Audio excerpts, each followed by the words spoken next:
એક honest question, are you planning baby? તમે ખરેખર ઈચ્છો છો કે લોકો તમને પૂછે છે? ગુડ ન્યૂઝ ક્યારે? બહુ લેટ નથી થઈ ગયું?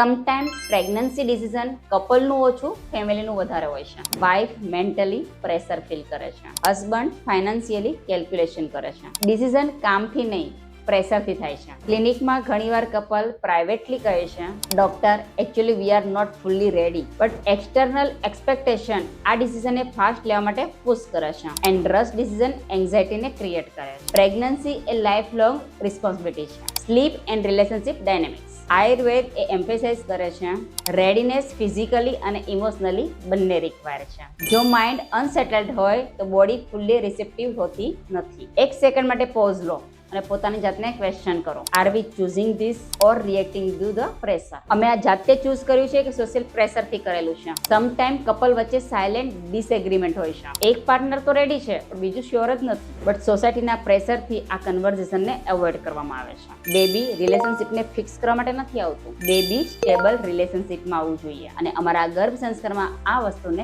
ખાસ ધ્યાનમાં રાખવામાં આવે છે. પ્રેગ્નન્સી કોન્શિયસ ચોઇસ હોવી જોઈએ, ના કે સોશિયલ ઓબ્લિગેશન્સ. બિફોર પ્લાનિંગ તમારે અમુક વસ્તુ ડિસ્કસ કરવી જોઈએ. ફાઇનાન્શિયલી કમ્ફર્ટ છે, કેરિયરનો ટાઈમિંગ છે, બંને પાર્ટનર ઇમોશનલી રેડી છો. આજે રાત્રે એક સ્પેશિયલ કન્વર્સેશન પ્લાન કરો. નો ફોન, નો આઉટસાઇડ વોઇસીસ, ઓનલી હું અને તું, એની ક્લેરિટી. ફેમિલી લવ ખોટો નથી, બટ ફાઇનલ ડિસિઝન કપલનું હોવું જોઈએ, બીકોઝ રિસ્પોન્સિબિલિટી કપલની જ છે. જ્યારે ડિસિઝન ઇન્ટરનલ હોય ત્યારે પ્રેગ્નન્સી જર્ની પીસફુલ બને છે. જો તમે વિશ્વાસ કરો છો કે પ્રેગ્નન્સી એક કપલની ચોઇસ હોવી જોઈએ તો કોમેન્ટ કરો અવર ચોઇસ એન્ડ નોર્મલાઇઝ કરો કોન્શિયસ પ્લાનિંગને. સબસ્ક્રાઇબ કરો અમારી ચેનલને રિયલ અને ઓનેસ્ટ પ્રેગ્નન્સી પ્લાનિંગ માટે.